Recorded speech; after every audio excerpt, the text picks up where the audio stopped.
Hello everyone, how are you? I'm Neeraj Tiwari.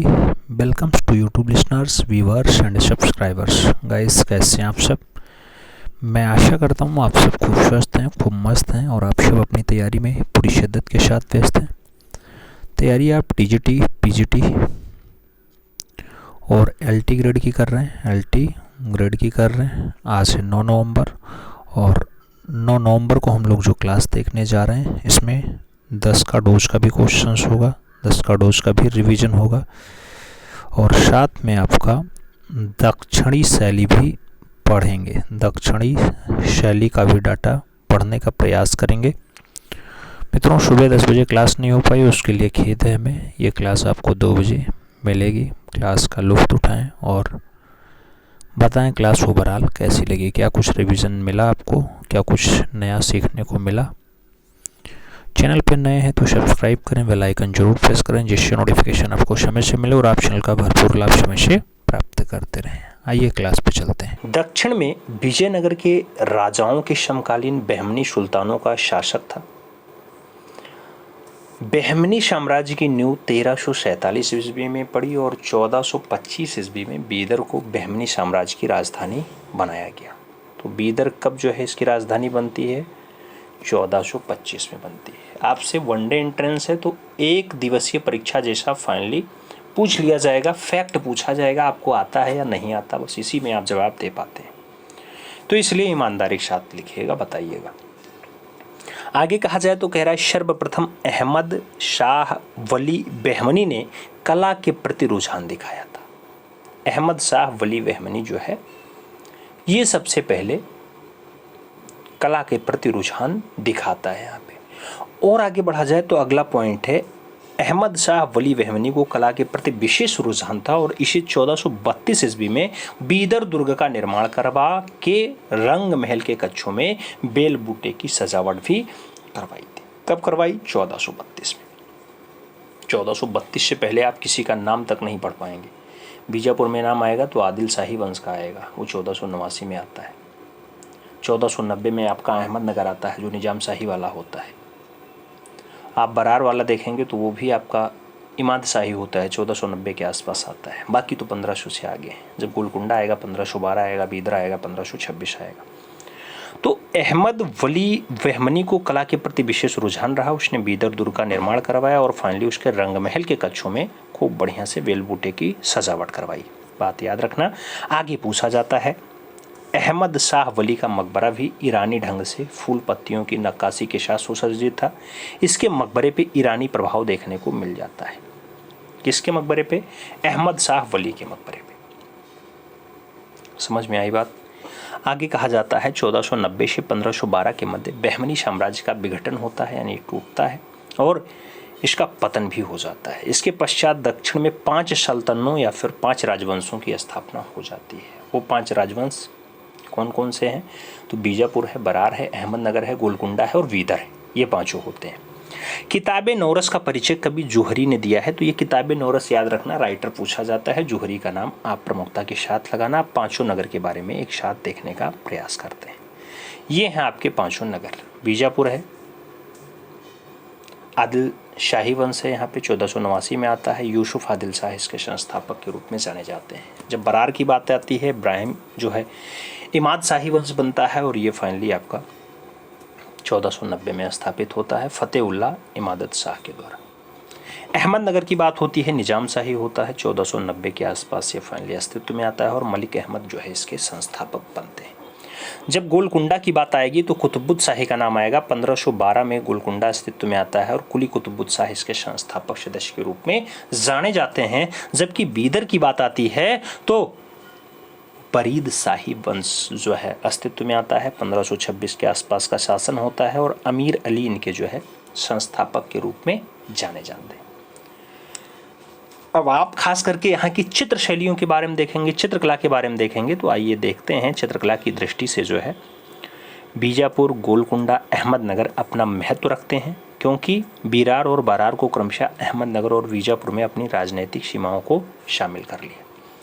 दक्षिणी चित्रकला का विकास जो है मुगलिया चित्रकला से भिन्न रूप में हुआ है, याद रखना। तो दक्षिणी चित्रकला मुगल चित्रकला से थोड़ा सा भिन्न है, अलग है। आप ये जान ही गए हैं कि जो विरार है ये अहमदनगर के अंतर्गत आता है और जो वरार है ये आपका बीजापुर के अंतर्गत आ जाता है। ठीक है, और आगे बढ़ते हैं।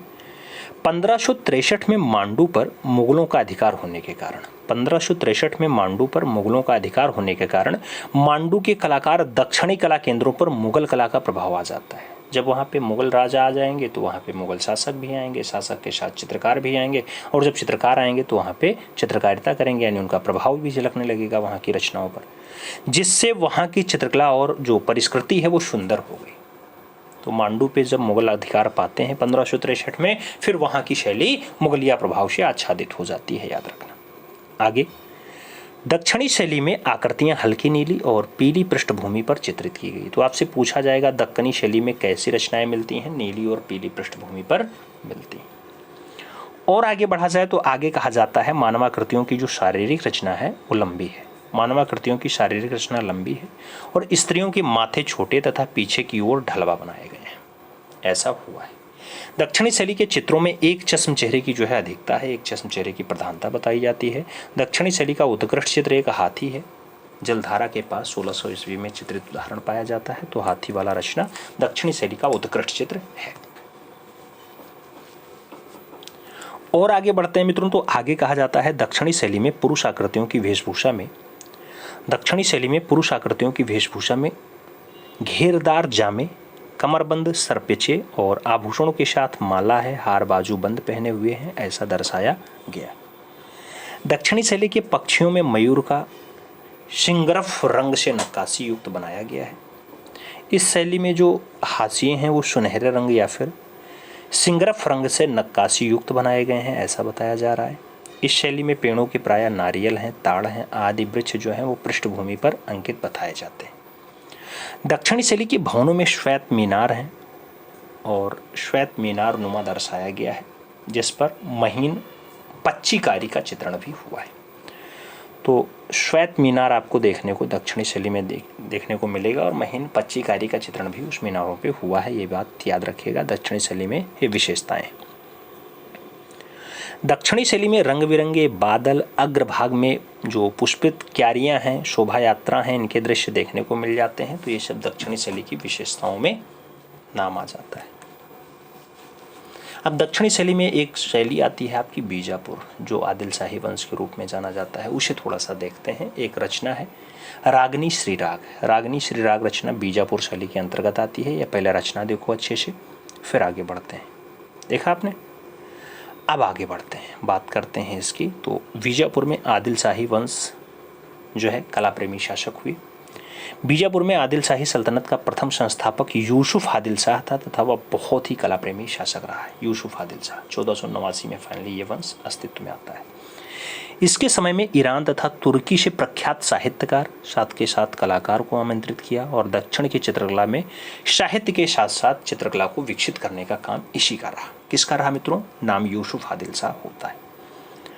और आगे बढ़ोगे तो आगे कहा जाता है अली आदिल शाह प्रथम की कला का महान आश्रयदाता रहा है। क्या? अली आदिल शाह प्रथम के नाम से जाना जाता है और ये कला का महान आश्रयदाता रहा, यानी कलाकारों को अपने पास रखने का प्रयास किया, कलाकारों को बचाने का काम किया, कला को एक ऊंचाई तक ले जाने में अपना योगदान दिया।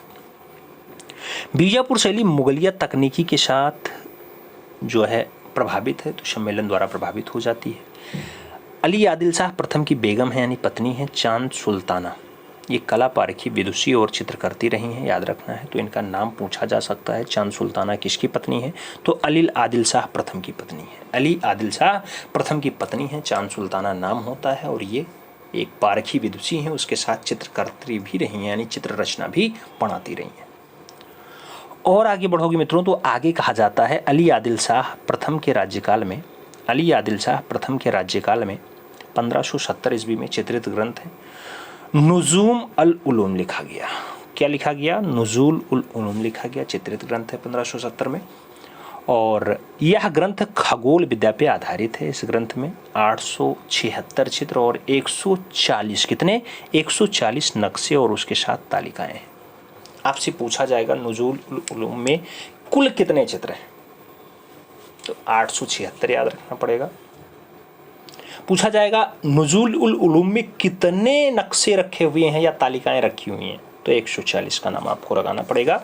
ये पूछा जाएगा नुज़ुल उल उलूम किसके शासनकाल में या किसके राज्यकाल में फाइनली लिखा गया या चित्रित हुआ, तो अली आदिल शाह प्रथम का नाम आपको याद रखना होगा। ये बीजापुर के राजा होते हैं। आगे बढ़ें। बीजापुर शैली मुगलिया शैली से सर्वाधिक प्रभावित थी, याद रखना है। अली आदिल शाह प्रथम के भतीजे हैं इब्राहिम आदिल शाह द्वितीय। इनके समय में बीजापुर शैली को अधिक उन्नति प्राप्त हुई, यानी शीर्ष पे चलती है। किसके टाइम पे? उनके भतीजे होते हैं इब्राहिम आदिल शाह द्वितीय, उनके टाइम पे। और आगे बढ़ा जाए मित्रों, तो आगे कहा जाता है जहांगीर के समय में फारूक बेग, क्या जहांगीर मुगलिया वंश का शासक है, उसके काल में फारूक बेग नामक चित्रकार बीजापुर आया था। इसने इब्राहिम आदिल शाह का शबीह बनाया था। किसका? इब्राहिम आदिल शाह, जो उनका भतीजा था उसका शबीह बनाया था।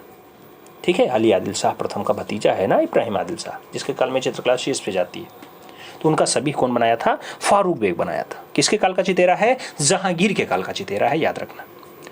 नुज़ुम उल उलूम ग्रंथ वर्तमान में चेस्टर बेटी संग्रहालय डबलिन में रखा हुआ है, याद रखना। नुज़ुल उल उलूम वही है जिसमें हमने अभी आपसे कहा था कि 876 चित्र हैं, 140 नक्शे हैं।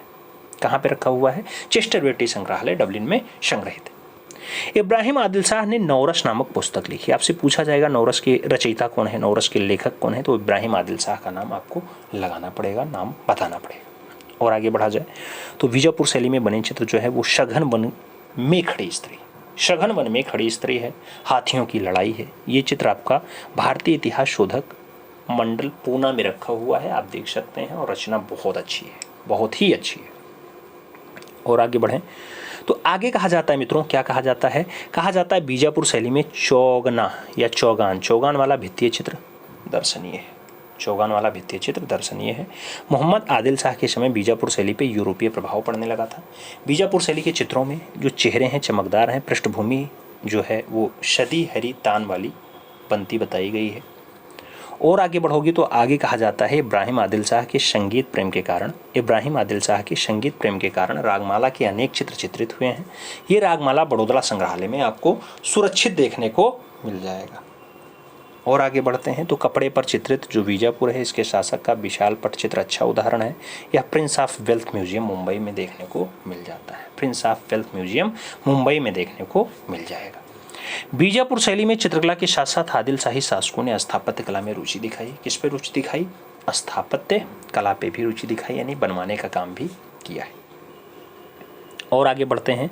आगे कहा जाता है इब्राहिम आदिल शाह द्वितीय को जगत गुरु की उपाधि से विभूषित किया गया था। इब्राहिम आदिल शाह द्वितीय को जगत गुरु की उपाधि दी जाती है।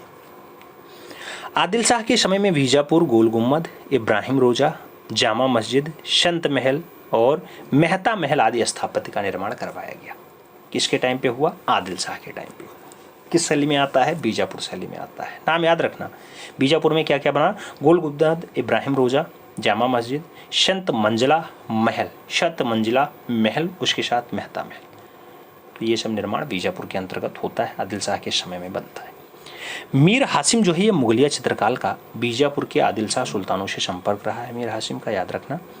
और आगे बढ़ोगे तो बीजापुर शैली का प्रसिद्ध चित्र जो है वो रागनी श्री राग है। आपको अभी स्टार्टिंग में हमने दिखाया था रागनी श्री राग, रचना दिखाई थी ना, सबसे पहले हमने रागनी श्री राग ही आपको दिखाया था जब बीजापुर दिखाया था।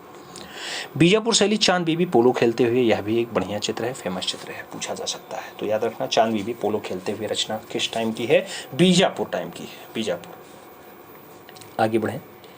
बीजापुर के बाद अहमदनगर को हम लोग पढ़ने का प्रयास करेंगे। अहमदनगर बीजापुर साम्राज्य को नुकसान पहुंचाने में अहमदनगर के हुसैन निजाम शाह प्रथम का प्रमुख हाथ होता है। बीजापुर साम्राज्य को नुकसान पहुंचाने में अहमदनगर के हुसैन निजाम शाह प्रथम का जो है स्थान आता है। अहमदनगर के इनका नाम लिया जाता है। अहमदनगर में मुर्तजा बहुत ही कलाप्रिय शासक रहा। कौन? मुर्तजा। अहमदनगर आप जानते हैं मलिक अहमद जो 1490 के आसपास अस्तित्व में आता है, उसके टाइम का है। ठीक है, संस्थापक में कौन आएंगे? मलिक अहमद आएंगे। मुर्तजा ने 1565 से 69 में अपने पिता की प्रशंसा है तारीख-ए हुसैन शाही काव्य ग्रंथ अपने राज्य में चित्रित करवाया। कौन? तारीख-ए हुसैन शाही। किसके अस्तित्व में? तो अपने पिताजी की प्रशंसा में उसने जो है अस्तित्व में लाके और फाइनली उसको चित्रित करवाया था। कौन? मुर्तजा। और आगे बढ़ा जाए तो कहा जाता है तारीफ-ए हुसैन शाही ग्रंथ पर मालवा पे चित्रकला जो नियामत नामा ग्रंथ है उसका प्रभाव देखने को मिल जाता है। तो तारीफ हुसैन शाही ग्रंथ में किसका प्रभाव है? तो नियामत नामा ग्रंथ का प्रभाव ज़्यादा मात्रा में देखने को मिलता है। अब आपको एक दृश्य दिखाते हैं, बहुत अच्छा दृश्य है। वसंत राग का दृश्य बढ़िया से देखना। इस टाइम बारिश भी हो रही है तो आपको पता है वसंत राग क्या है। ये देखो अच्छे से, वसंत राग पेड़ है, इधर द्वारपाल खड़े, इधर द्वारपाल खड़े, इधर द्वारपाल खड़े, बीच में आपको दो प्रेमी युगल दिखाई दे रहे हैं बढ़िया से। इधर पेड़ लगा हुआ है, आप देख रहे हैं सब अच्छा सा। तो ये वसंत राग का दृश्य भाई अहमदनगर के अंतर्गत अच्छा चित्र माना जाता है। और आगे क्या है अहमदनगर में बढ़िया बढ़िया, तो जैसे तारीफ़ हुसैन शाही में केवल 12 चित्र हैं, जिसमें अधिकतर चित्र जो है वो युद्ध के दृश्य से संबंधित है। तो तारीख़ हुसैन शाही में कितने चित्र हैं टोटल? हम पूछते हैं आपको कई बार 10 के डोज में या 90 टेस्ट पेपर में मिला होगा। तो 12 चित्रों का उल्लेख है। किससे आधारित हैं वो चित्र? तो ज़्यादातर चित्र युद्ध दृश्य से आधारित हैं। किसके काल का है? अहमदनगर टाइम पीरियड का है। वही अहमदनगर जो निजाम शाही वंश के रूप में जाना जाता है, 1490 में अस्तित्व में आता है। मलिक अहमद जिसके संस्थापक होते हैं। आगे बढ़ें। अहमदनगर शैली में 1551 से 1595 तक रागमाला से संबंधित चित्र बने थे। बुरहान द्वितीय के समय अहमदनगर में बना चित्र जो है वो हिंडोल राग है, वो 1591 में बना है। यह चित्र वर्तमान में राष्ट्रीय संग्रहालय नई दिल्ली में देखने को मिल जाता है। और आगे बढ़ा जाए तो आगे कहा जाता है 1601 में अहमदनगर अकबर के अधिकार में आ गया था। कौन? अकबर इस पे अधिकार कर लेता है। कब? 1601 में। और आगे बढ़ोगे, अहमदनगर की कला शैली में बीजापुर और गोलकुंडा का चित्र शैलियों का विशेष रूप से प्रभाव करता है, यानी प्रभावित करता है। और अहमदनगर शैली में सुनहरे आसमानों के साथ अलंकृत प्रकृति और चमकीले रंगों का प्रयोग देखने को मिल जाता है। तो चमकीले रंगों में चित्र ज़्यादा देखने को मिलेगा। हुसैन निजाम शाह के संरक्षण में तारीफ़ हुसैन शाही ग्रंथ चित्रित किया गया। कौन सा? तारीख़ हुसैन शाही ग्रंथ भी चित्रित हुआ है। किसके टाइम पे हुआ भाई? हुसैन निजाम शाह के टाइम पे चित्रित हुआ। तो ये आपके अहमदनगर का टाइम रहा है, जो मलिक अहमद जिसके संस्थापक होते हैं, 1490 में जो फाइनली अस्तित्व में आता है निजाम शाही वंश, उसके टाइम का है। और आप ये तो जान ही गए कि तारीफ़ हुसैन शाही में कितने चित्र हैं? 12। किससे संबंधित हैं? युद्ध दृश्य। ऐसे आपने अभी आगे देखा था कि नुज़ूम उल उलूम में कितने चित्र हैं? तो आपने कहा था कि 876 चित्र हैं। और कितने नक्शे हैं? 140 नक्शे। दोनों समझ में आए? आगे बढ़ेंगे, गोलकुंडा पढ़ेंगे। गोलकुंडा की अगर बात करते हैं मित्रों, तो आपसे कह रहा है मसूलीपट्टनम बंदरगाह गोलकुंडा का प्रसिद्ध बंदरगाह है। गोलकुंडा का संस्थापक इब्राहिम कुतुबुद्दीन शाह होता है। कौन होता है? इब्राहिम कुतुबुद्दीन शाह गोलकुंडा का संस्थापक होता है। कुली कुतुबुद्दीन शाह आप जानते हैं कुतुबुद्दीन शाही वंश में आते हैं, 1512 के आसपास अस्तित्व में आता है। गोलकुंडा का कला और संस्कृति का उन्नायक शासक मोहम्मद कुली कुतुबुद्दीन शाह रहा है। ये कुली कुतुबुद्दीन शाह कब काम करता है? तो आप जानते हैं 1512 में अस्तित्व में आता है। आगे बढ़ेंगे मित्रों, आगे देखेंगे रचनाएं बहुत अच्छी हैं। रचनाओं को जब आप ढूंढना पसंद करेंगे, देखना पसंद करेंगे तो समझ में आएगा। रागनी मधु माधवी, ये रचना है रागनी मधु माधवी। देख लो अच्छे से देख लो। रागनी मधु माधवी ये रचना है भाई। वृक्षों से आच्छादित है, चारों ओर से पुष्प हैं, कलिकाएं हैं, बीच में एक रागनी बैठी हुई है। आपको ये देखने को मिल रहा होगा, सुंदर युवती। यही रचना आपकी रागनी मधु माधवी है। गोलकुंडा शैली की अच्छी रचना बताई जाती है। आगे बढ़ा जाए, इसके बारे में देखा जाए तो आगे कहा जाता है कि मोहम्मद कुली कुतुबुद्दीन शाह ने अपनी बेगम भागमती के सम्मान में 1589 में हैदराबाद को नई राजधानी बनाया था। किसके सम्मान में? भागमती के सम्मान में। राजधानी क्या बनती है? हैदराबाद बनता है। कौन बनाता है? मोहम्मद कुली कुतुबुद्दीन शाह बनाते हैं। मोहम्मद कुली कुतुबुद्दीन शाह 1591 में हैदराबाद के चार मीनार का निर्माण करवा देते हैं। चार मीनार कब बनता है? 1591, जिसे विजय द्वार के रूप में बनवाया जाता है। किसके रूप में? विजय द्वार के रूप में उसे बनवाने का काम करते हैं। और आगे बढ़ो तो आगे कहा जाता है गोलकुंडा में बना एक चित्र है मैना और नारी। भाई रचना पूछी जाएगी आपसे। मैना और नारी का चित्र है जो चेस्टर बेटी संग्रहालय डबलिन में रखा हुआ है। किस टाइम पीरियड का है? तो आपको कहना पड़ेगा गोलकुंडा टाइम पीरियड का है। दक्षिणी शैली में 5 नाम आते हैं, बीदर, बरार, अहमदनगर, गोलकुंडा, बीदार। आपसे पूछा जाता है उसमें से कौन सी रचना मैना और नारी के लिए जानी जाएगी या किस शैली में आएगा, तो आपको गोलकुंडा याद रखना पड़ेगा, कुतुबशाही वंश का, कुली कुतुबुद्दीन शाह वाला गोलकुंडा। ठीक है, तो ये मैना और नारी वाली रचना कहाँ की है? गोलकुंडा की है, डबलिन संग्रहालय में रखी हुई है, याद रखना है। आगे बात करेंगे, आगे क्या मिलेगा आपको। आगे कह रहा है गोलकुंडा में नृत्यांगनाओं और पाशवानों के चित्र बड़ी मात्रा में मिले। तो गोलकुंडा में कैसे चित्र मिले आपसे?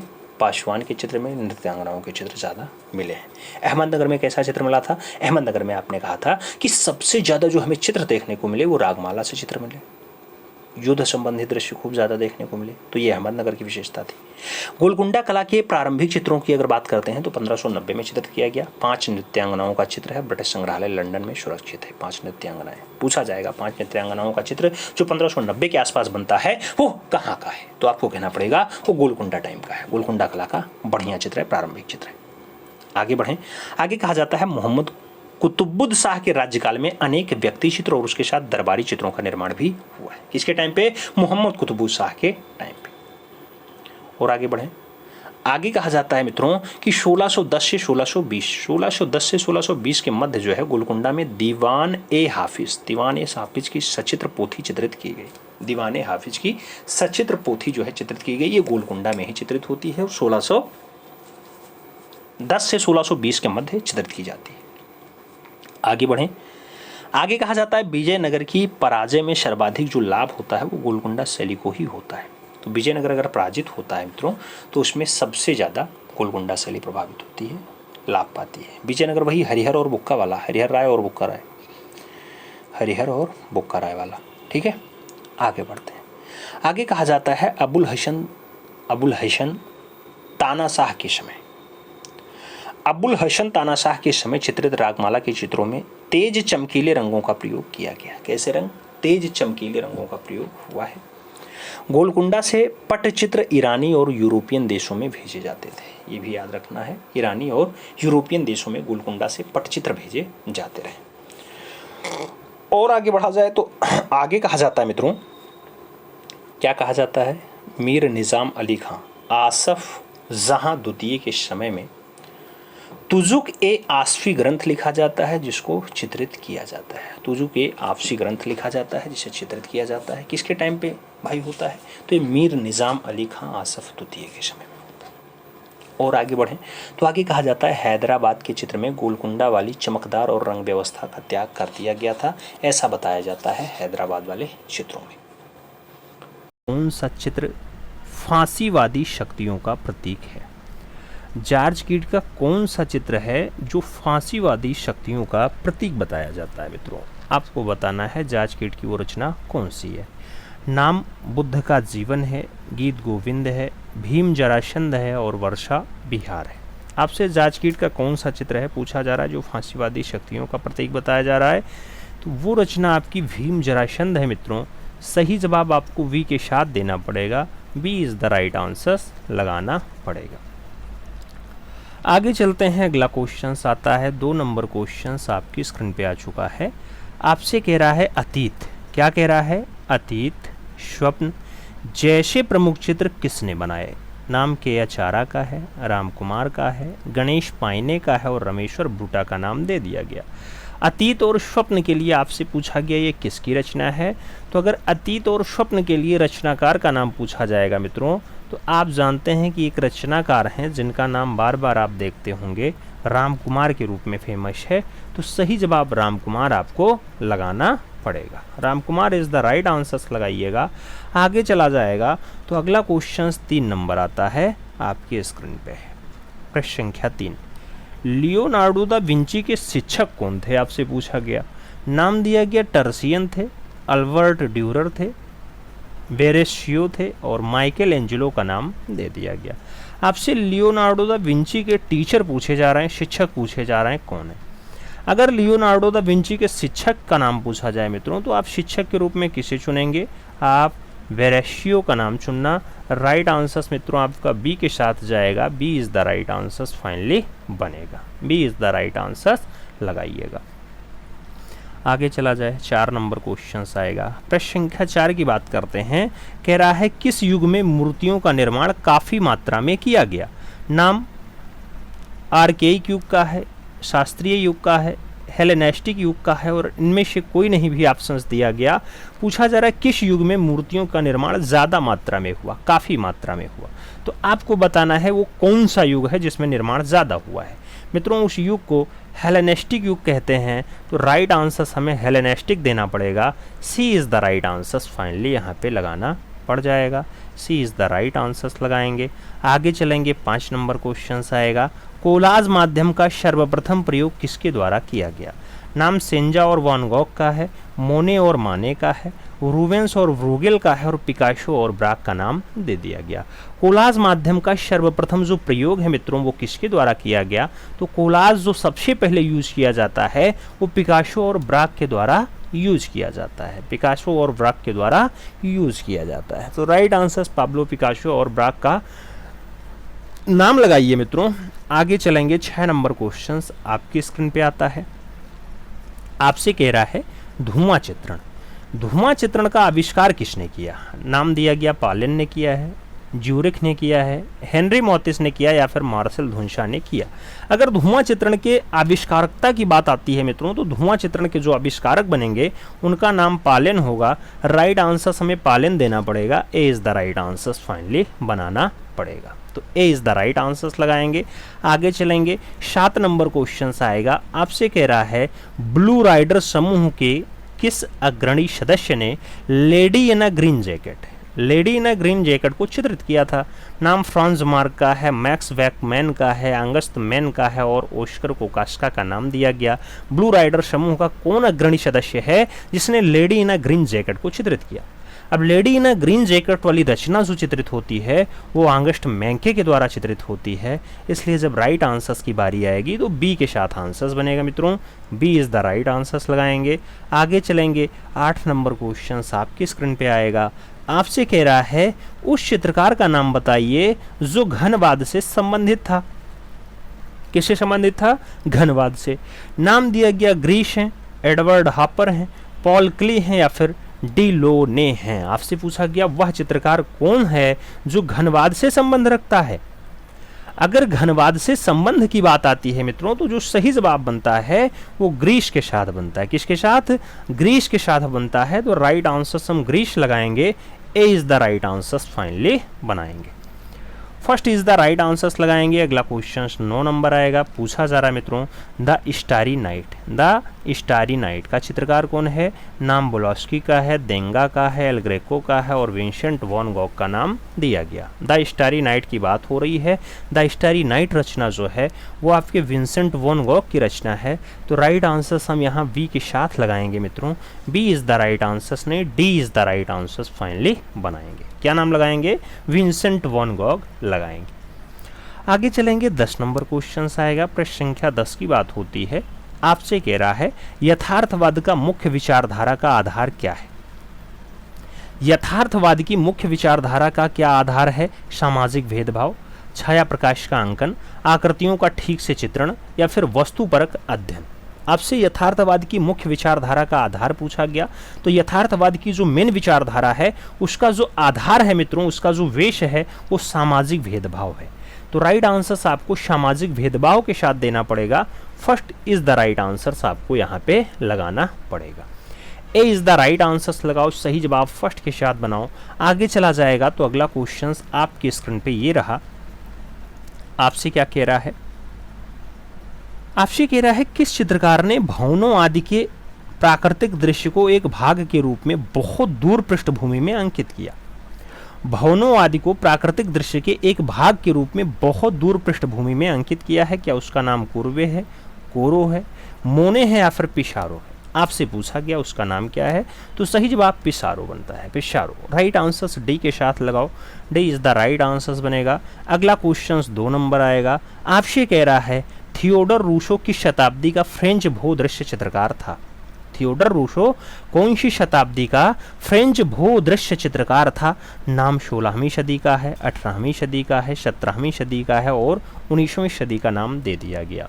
थियोडर रूसो की अगर बात आती है तो राइट आंसर 19वीं सदी बनता है। सही जवाब डी के साथ बनेगा मित्रों। D is the right answer लगाएंगे। आगे चलेंगे। अगला क्वेश्चन 3 नंबर आएगा। प्रश्न संख्या 3 की बात करते हैं।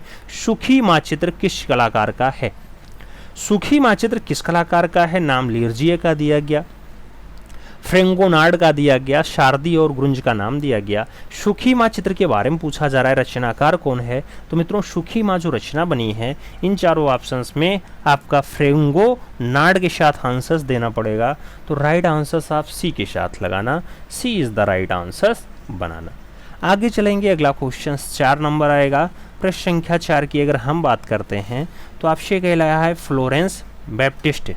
फ्लोरेंस बैप्टिस्ट के दरवाजे किसके द्वारा डिज़ाइन किए गए थे? नाम माइकल एंजेलो का है, नाम लोरेंजो घिरवर्टी का है, नाम जिमेट्टो का है, नाम अल्बर्टी का दे दिया गया। आपसे फ्लोरेंस बैप्टिस्ट की बात हो रही है, इसके दरवाजे किसके द्वारा डिज़ाइन किए गए पूछा जा रहा है। जब दरवाज़ा डिज़ाइन की बात आएगी लोरेंजो घिरवर्टी का नाम आएगा। सही जवाब हम सी के साथ लगाएंगे, सी इज़ द राइट आंसर्स बन जाएगा। आगे चला जाए तो 5 नंबर क्वेश्चन आपकी स्क्रीन पे ये रहा। पूछा गया मिस्र के पुरुषों एवं महिलाओं के लिए किस रंग का प्रयोग किया गया है? नाम नीला पीला का है, हरा लाल का है, लाल पीला का है, नीला हरा का है। आपसे कह रहा मिस्र के पुरुष और महिलाओं को कौन से रंग का प्रयोग किया गया, दर्शाया गया। तो मिस्र के जो पुरुष हैं और महिला हैं उनको कौन से रंग में दर्शाने का काम किया गया? लाल और पीला। तो राइट आंसर्स क्या बनेगा? लाल और पीला बनेगा, बी के साथ सही जवाब बनेगा। आगे चला जाएगा तो 6 नंबर क्वेश्चन आता है। आपसे कह रहा है glory of Indian handicraft. Glory of Indian handicraft पुस्तक के लेखक कौन हैं?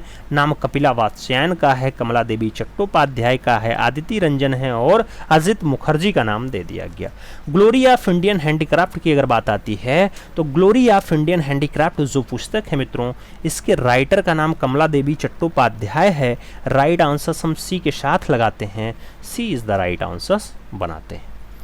आगे चला जाएगा, अगला क्वेश्चन 7 नंबर आता है। आपसे पूछा जा रहा है भारत में अति यथार्थवाद के सबसे बड़े कलाकार हैं। नाम विकास भट्टाचार्य का है, अर्पिता सिंह का है, के लक्ष्मा गौड़ का है और ए रामाचंद्रन का नाम दे दिया गया। भारत में अति यथार्थवाद के सबसे बड़े कलाकार हैं। भारत में अति यथार्थवाद के सबसे बड़े कलाकार जो बनेंगे वो विकास भट्टाचार्य बनेंगे। राइट आंसर्स आपका फर्स्ट के साथ बनेगा, ए इज द राइट आंसर्स लगेगा। आगे चला जाए तो अपना अगला क्वेश्चन मित्रों 8 नंबर आपकी स्क्रीन पे रहा। पूछा गया छतीन्द्रनाथ मजूमदार किस स्कूल के कलाकार थे? छतीन्द्र बाबू की बात हो रही है। नाम पहाड़ी स्कूल है, बंगाल स्कूल है, राजस्थानी स्कूल है और फाइनली मैसूर स्कूल का नाम दिया गया। आपसे छतीन्द्र बाबू के बारे में पूछा गया कौन से स्कूल से इनका संबंध है। आप राइट आंसर्स क्या लगाओगे?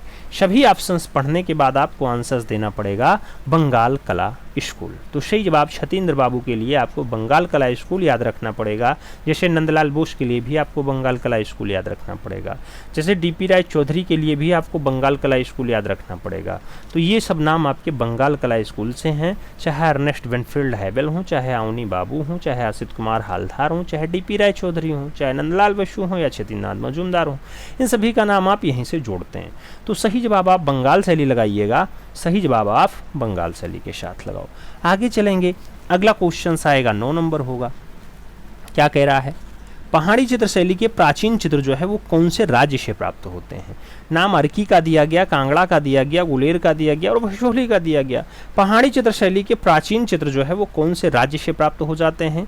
तो उस राज्य का नाम वशोली बनता है। राइट आंसर हमें डी के साथ लगाना पड़ता है। तो सही जवाब हम यहाँ डी के साथ लगाएंगे, D is the right answers बनाएंगे। आगे चलेंगे, 10 नंबर क्वेश्चन आएगा।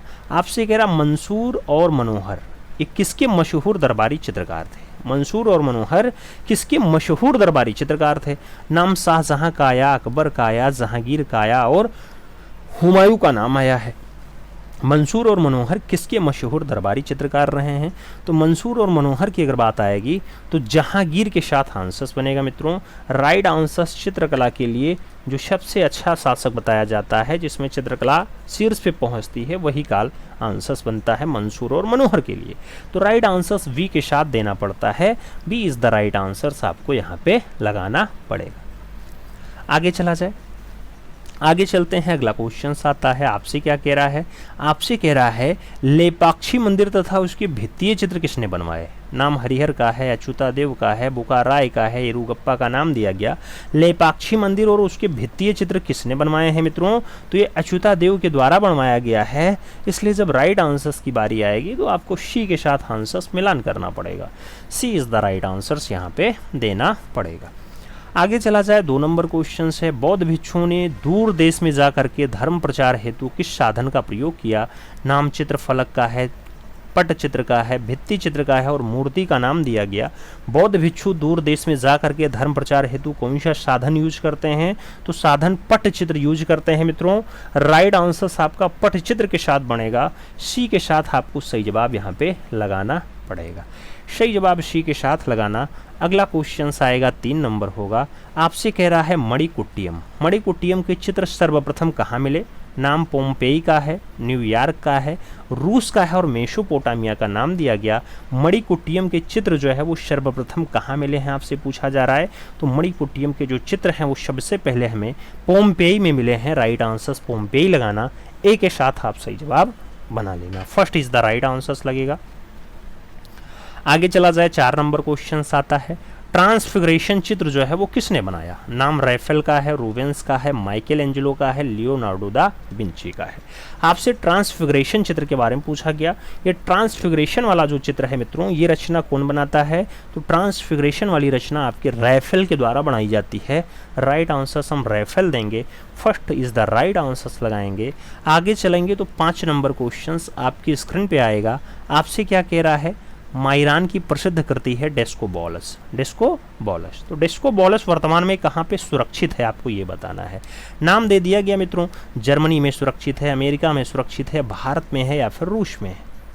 अब डेस्कोबॉलस की अगर बात होती है मित्रों तो ये फाइनली आपके जर्मनी में सुरक्षित है। राइट आंसर आप जर्मनी लगाना, फर्स्ट के साथ आंसर्स बनाना।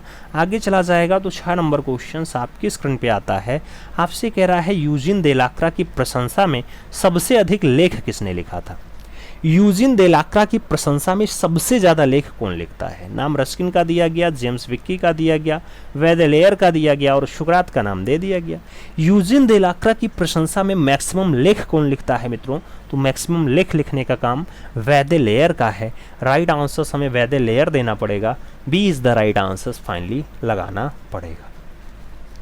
सही जवाब बी के साथ बनाएंगे। आगे चलेंगे, अगला क्वेश्चन आएगा 7 नंबर होगा। आपसे कह रहा है अमेरिकी कलाकार डेविड स्मिथ किस रूप में प्रसिद्ध हैं? नाम विमूर्ति मूर्तिकार का है, चित्रकार का है, व्यक्तिवादी मूर्तिकार का है और जियोमेट्रिक स्थापत्यकार का नाम दे दिया गया। अमेरिकी कलाकार हैं डेविड स्मिथ। ये किस रूप में प्रसिद्ध हैं? तो डेविड स्मिथ की अगर प्रसिद्धि की बात आएगी तो राइट आंसर विमूर्ति मूर्तिकार बनेगा। सही जवाब आपका फर्स्ट के साथ बनेगा। ए इज द राइट आंसर लग जाएगा। A is the right answers लगाते हैं। आगे चलते हैं, अगला क्वेश्चन आता है 8 नंबर है। विद्ध है, अविद्ध है, रस है, धूली है, चित्र का उल्लेख किस ग्रंथ में है? नाम सुर सुंदरी का है, कर्ण सुंदरी का है, वारंगवटी का है और मनसोल्लास का नाम दे दिया गया। विद्ध, अविद्ध, रस और धूली, इसका उल्लेख कहाँ देखने को मिलेगा? तो ये मनसोल्लास में फाइनली इसका उल्लेख है। आप राइट आंसर जब लगाइएगा तो डी के साथ फाइनली आंसर्स बना लीजिएगा मित्रों। D is the right answers बना लीजिएगा। आगे चला जाए, आगे चलते हैं, अगला क्वेश्चन 9 नंबर आता है। पूछा गया 1926 में चित्रित the basket of bread. The basket of bread, इसके चित्रकार हैं पिकासो हैं, डाली हैं, मूंच हैं या फिर रेनियो। आपसे पूछा गया द बास्केट ऑफ ब्रेड के चित्रकार कौन है? अगर बास्केट ऑफ ब्रेड के चित्रकार का नाम पूछा जा रहा है मित्रों तो सही जवाब सल्वाडोर डाली बन रहा है। राइट आंसर आपका सल्वाडोर डाली बनेगा। जैसे आपसे अगर मान लो यहाँ पूछा जाता है डेथ ऑफ साधु हरिदास, तो डेथ ऑफ साधु हरिदास जब पूछा जाता तो आप तुरंत कहते क्या नाम? सतीन्द्र बाबू। लेकिन जब आपसे द बास्केट ऑफ ब्रेड पूछा जा रहा है सल्वाडोर डाली के साथ आंसर लगाइएगा। अगला क्वेश्चन आपका 10 नंबर आता है। पूछा गया तोते के साथ लड़की, ये किसका चित्र है? नाम जगदीश स्वामीनाथन है, सतीश गुजराल हैं, जया अप्पा स्वामी हैं और राम कुमार का नाम दे दिया गया। तोते के साथ लड़की वाली रचना जो है ये मित्रों रचना आपके जया अप्पा स्वामी के द्वारा बनाई गई है। तो आप राइट आंसर जया अप्पा स्वामी देना। बी के साथ आप फाइनली सही जवाब लगा